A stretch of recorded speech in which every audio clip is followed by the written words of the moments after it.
Video में हम शुरू करने जा रहे हैं एक नया टॉपिक जो कि एजुकेशनल एडमिनिस्ट्रेशन सब्जेक्ट का टॉपिक।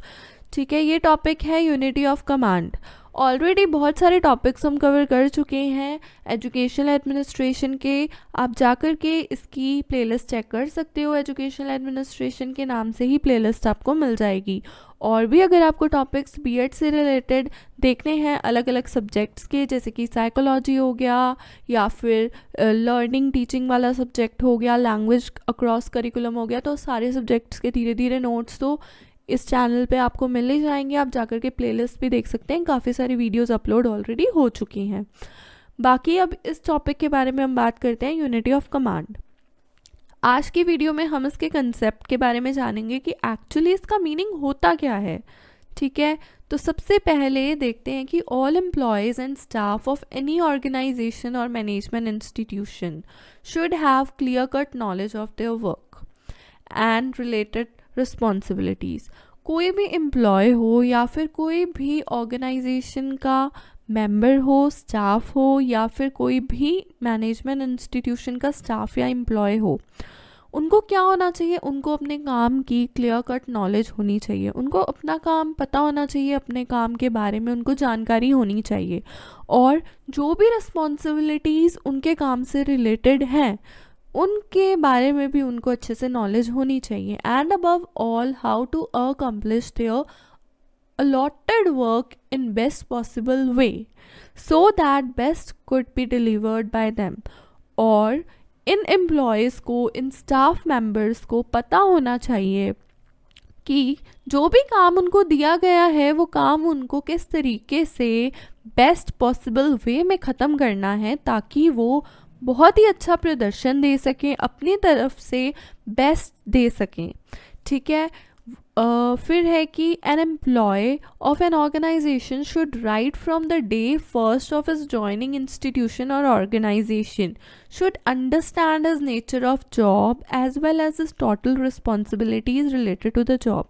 जब एक एम्प्लॉय या स्टाफ मेंबर किसी भी ऑर्गेनाइजेशन या किसी भी कंपनी या किसी भी इंस्टीट्यूशन को ज्वाइन करता है, तो उसको पहले दिन से ही अपनी ज्वाइनिंग, जो जिस भी इंस्टीट्यूशन या ऑर्गेनाइजेशन को वो ज्वाइन कर रहा है, उसको अपनी जॉब के बारे में नॉलेज होनी चाहिए, अपने जॉब के नेचर को उसको मतलब समझ होनी चाहिए, एज वेल एज उसको अपनी सारी रिस्पॉन्सिबिलिटीज़ के बारे में भी पता होना चाहिए रिलेटेड टू जॉब।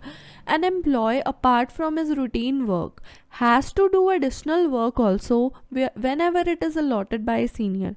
एक एम्प्लॉय हो, कोई भी स्टाफ मेंबर हो, वो अपना रूटीन वर्क तो करता ही है जो कि उसको जॉब में दिया जाता है, लेकिन अगर उसको कोई एडिशनल वर्क दिया जाता है जो भी सीनियर्स हैं उसके, उनके द्वारा, तो वो काम भी उसको ज़रूर करना चाहिए। He had to complete his work in allotted time schedule.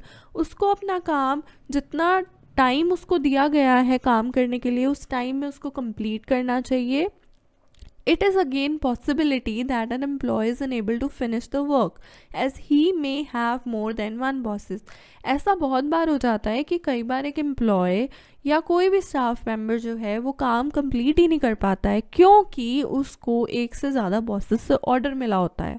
ठीक है, यूनिटी ऑफ कमांड क्या कहती है? यूनिटी ऑफ कमांड एक ऐसी सिचुएशन है जहाँ पे एम्प्लॉय आंसरेबल भी होता है और अकाउंटेबल भी होता है फॉर कैरिंग आउट और following orders of a single officer.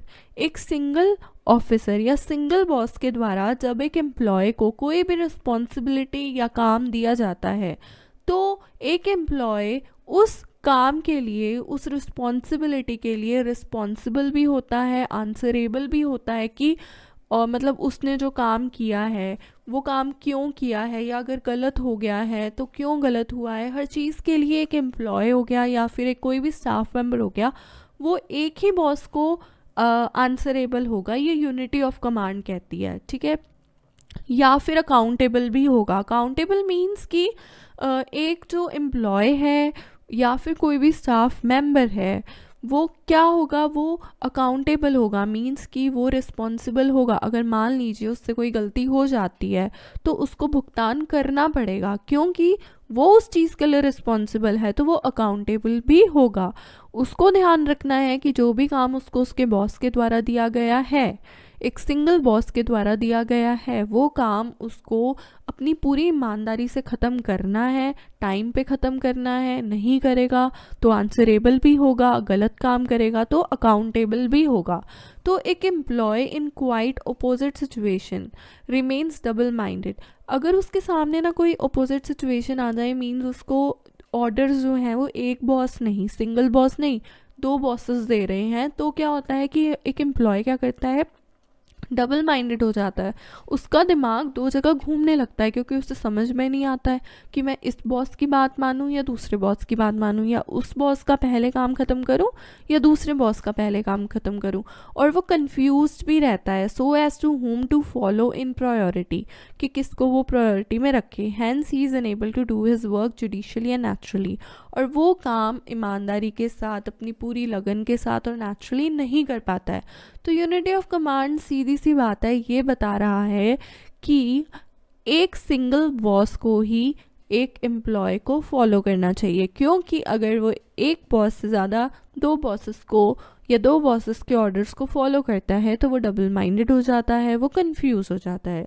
तो यूनिटी ऑफ कमांड का कंसेप्ट सिर्फ इतना सा ही है, अभी इसके मीनिंग्स भी हैं, बहुत सारी चीज़ें हैं इसके अंदर, टॉपिक्स सब टॉपिक्स हैं।